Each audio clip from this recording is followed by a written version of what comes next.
नमस्कार दोस्तों, आइए जानते हैं आज दिल्ली की बड़ी खबरों को फटाफट अंदाज में। लेकिन उससे पहले इस वीडियो को एक लाइक जरूर करें। दिल्ली में 8 नवंबर को 7 जगहों पर लोक अदालत लगाई जाएगी। दिल्ली राज्य विधिक सेवा प्राधिकरण और ट्रैफिक पुलिस के सहयोग से यह विशेष अदालत केवल उन्हीं ट्रैफिक चालानों की सुनवाई करेगी जो 31 जुलाई तक लंबित हैं और वर्चुअल कोर्ट को भेजे जा चुके हैं। चालान की प्रिंट कॉपी साथ लाना अनिवार्य होगा क्योंकि अदालत परिसर में प्रिंट सुविधा नहीं होगी। 3 नवंबर सुबह 10 बजे से वेबसाइट लिंक सक्रिय होगी, जिससे रोजाना अधिकतम 50,000 चालान डाउनलोड किए जा सकेंगे। कुल सीमा 2 लाख तक तय है। राजधानी दिल्ली में सोमवार को वायु गुणवत्ता बेहद खराब रही। सीपीसीबी के अनुसार सुबह 6:05 तक AQI 324 दर्ज किया गया, जो बहुत खराब श्रेणी में है। कई इलाकों में यह 400 से पार गया, जैसे आनंद विहार, बवाना, नरेला और वजीरपुर। विशेषज्ञों का कहना है कि मौसम में ठहराव और पराली जलाने से हालात और बिगड़ सकते हैं। दिल्ली वासी धुंध और सांस लेने में तकलीफ जैसी स्थिति से दो चार हो रहे हैं। गाजियाबाद में कांग्रेस की एक महिला नेता का AI से बना अश्लील फोटो सोशल मीडिया पर वायरल कर दिया गया। पीड़िता ने पुलिस कमिश्नर को शिकायत दी, जिसके बाद आरोपी के खिलाफ FIR दर्ज की गई। यह घटना 25 अक्टूबर की मीटिंग के दौरान हुई बताई जा रही है, जिसमें कई कांग्रेसी पदाधिकारी मौजूद थे। महिला नेता ने कहा कि इससे उनकी छवि और मानसिक स्थिति पर गहरा असर पड़ा है। पुलिस साइबर क्राइम एंगल से जांच कर रही है। इलाहाबाद हाईकोर्ट ने नोएडा टकसाल के एक कर्मचारी की याचिका खारिज कर दी, जिस पर 260 रुपये के सिक्के चोरी करने का आरोप है। कोर्ट ने कहा कि विभागीय जांच और आपराधिक कार्यवाही दोनों साथ चलेंगी। न्यायमूर्ति अजय भनोट की बेंच ने कहा कि टकसाल की विश्वसनीयता देश की अर्थव्यवस्था से जुड़ी है, इसलिए पारदर्शी जांच जरूरी है। आरोपी आनंद कुमार को 19 दिसंबर 2024 को 13 सिक्के चोरी करते हुए पकड़ा गया था।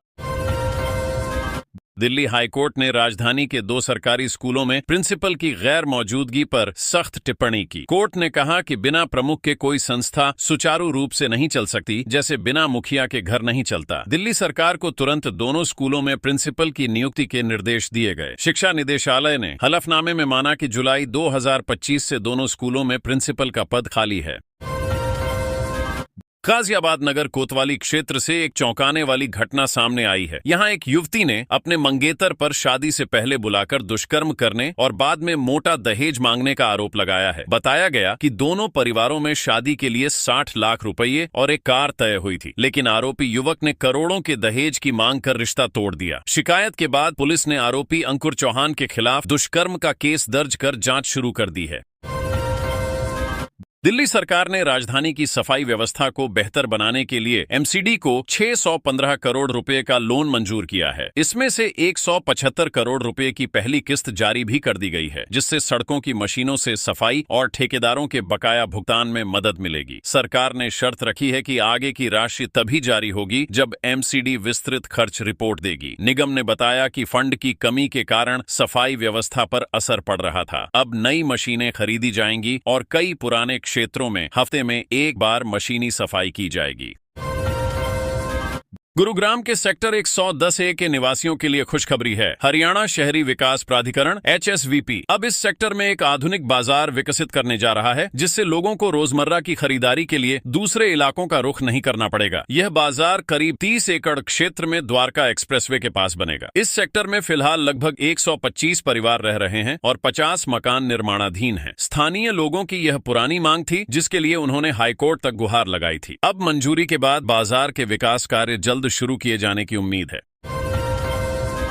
नोएडा इंटरनेशनल एयरपोर्ट के शुरू होने से पहले यमुना सिटी में सौंदर्यीकरण का काम तेजी पर है। प्राधिकरण ने सेक्टर 18 और 20 में अब तक 87 हरे भरे पार्क तैयार कर दिए हैं। हालांकि फिलहाल आबादी कम होने के कारण झूले और ओपन जिम नहीं लगाए गए हैं। प्राधिकरण के मुताबिक अब तक 30,000 से ज्यादा आवासीय भूखंडों का आवंटन हो चुका है और करीब 12,000 की रजिस्ट्री भी पूरी हो चुकी है। वहीं 1100 आवंटियों को कंप्लीशन सर्टिफिकेट जारी कर दिया गया है। हरे भरे पार्क और चौड़ी सड़कों के कारण यमुना सिटी अब तेजी से विकसित क्षेत्रों में गिनी जा रही है।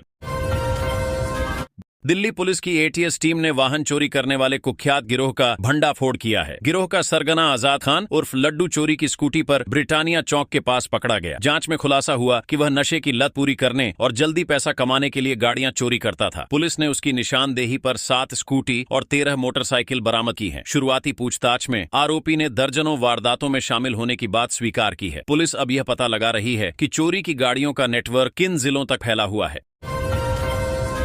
पश्चिमी दिल्ली के द्वारका और आसपास की कॉलोनियों से गुजरने वाले पालम ड्रेन में सीवर का गंदा पानी बह रहा है, जिससे यमुना की सफाई के सारे दावे धरे रह गए हैं। स्थानीय निवासियों का कहना है कि नाले से उठती बदबू और प्रदूषण के कारण उनका रहना दूभर हो गया है। आदर्श अपार्टमेंट की आरडब्ल्यूए ने बताया कि गंदे पानी से इलाके का पूरा वातावरण दूषित हो चुका है। हैरानी की बात यह है कि न तो जल बोर्ड और न ही सिंचाई विभाग इस गंभीर समस्या पर ध्यान दे रहा है। दिल्ली राज्य निर्वाचन आयोग आज 12 वार्डों में उपचुनाव की अधिसूचना जारी करेगा। अधिसूचना के साथ ही नामांकन प्रक्रिया शुरू हो जाएगी, जो 10 नवंबर तक चलेगी। प्रत्याशी सुबह 11 से दोपहर 3 बजे तक नामांकन दाखिल कर सकेंगे। सामान्य वर्ग के लिए 5,000 रुपये, जबकि अनुसूचित जाति के लिए 2,500 रुपये की सुरक्षा राशि तय की गई है। प्रत्याशी के साथ केवल 2 लोगों को प्रवेश की अनुमति होगी और चुनावी खर्च की सीमा 8 लाख रुपये तय है। उत्तर पूर्वी दिल्ली के सुभाष मोहल्ला में एक शिव मंदिर से देवी देवताओं की मूर्तियां हटाने को लेकर विवाद भड़क गया। लोगों ने पुजारी पर मंदिर की जमीन बेचने का आरोप लगाया है। भजनपुरा थाना पुलिस ने पुजारी गोपेश शर्मा उर्फ अचल के खिलाफ धार्मिक भावनाएं आहत करने और पूजा स्थल को नुकसान पहुंचाने समेत कई धाराओं में मामला दर्ज किया है। स्थानीय लोगों ने मंदिर पर ताला डालकर विरोध जताया, जबकि शिकायतकर्ता ने इसे दान की जमीन बेचने की साजिश बताया है।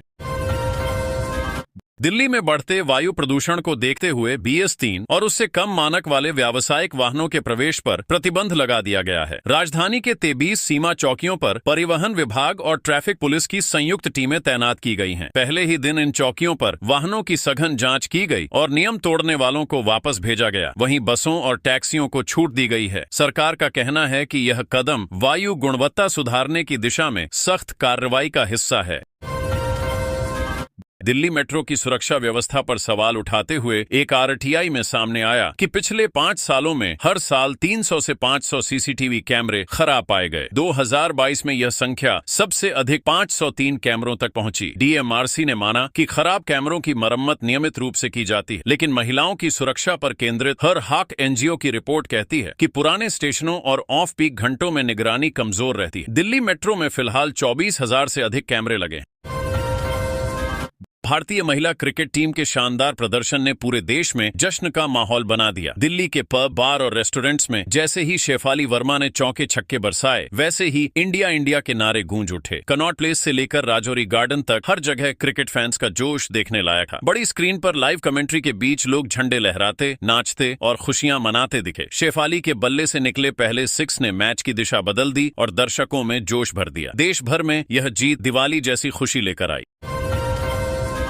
दिल्ली के नरेला इलाके में आबकारी विभाग ने एक मॉल में छापा मारकर शराब के ठेके पर बड़ा फर्जीवाड़ा पकड़ा। कर्मचारी महंगी ब्रांड की बोतलों में सस्ती शराब और पानी मिलाकर भर रहे थे। विभाग की टीम ने मौके से 4 लोगों को रंगे हाथों गिरफ्तार किया। बाहर खड़ी गाड़ी से शराब की खाली बोतलों से भरा बैग भी मिला, जिनका इस्तेमाल बार बार किया जा रहा था। अधिकारियों ने बताया कि यह कार्रवाई दिल्ली में अवैध शराब की बिक्री पर नकेल कसने की दिशा में एक बड़ा कदम है। ठेके को फिलहाल सील कर दिया गया है। दिल्ली पुलिस की साइबर टीम ने कोटला मुबारकपुर इलाके से फर्जी नौकरी दिलाने वाले गिरोह का पर्दाफाश किया। गिरोह ने स्किल इनोवेशन सॉल्यूशन नाम की नकली प्लेसमेंट एजेंसी बनाकर 100 से अधिक लोगों से 15 लाख रुपए से ज्यादा की ठगी की। आरोपी तारिक खान, कपिल, तन्नू, अदीबा और शाहाना उर्फ जोया को गिरफ्तार किया गया। वे प्रतिष्ठित कंपनियों में नौकरी दिलाने का झांसा देकर लोगों से पैसे वसूलते थे। मामला तब खुला जब पीड़िता मनीषा ने 24,000 रुपए ठगने की शिकायत दर्ज कराई। पुलिस अब गिरोह के अन्य लिंक की जांच कर रही है। प्रदेश की महिलाओं के लिए राहत भरी खबर है। सरकार की लाडो लक्ष्मी योजना की पहली 2,100 रुपए की किस्त वितरित कर दी गई। इस राशि ने हजारों महिलाओं के चेहरों पर मुस्कान ला दी है। महिलाएं इस रकम को आत्मनिर्भरता की ओर पहला कदम मान रही हैं। कोई अपनी जरूरतों के लिए तो कोई परिवार के लिए चीजें खरीदने की योजना बना रही है। मुख्यमंत्री नायब सिंह सैनी के प्रति महिलाओं ने आभार जताया और कहा कि सरकार ने जो वादा किया वो निभाया। पहले चरण में जिले की 9,900 महिलाओं को यह लाभ मिला, जबकि कुल 20,300 महिलाएं पात्र पाई गईं।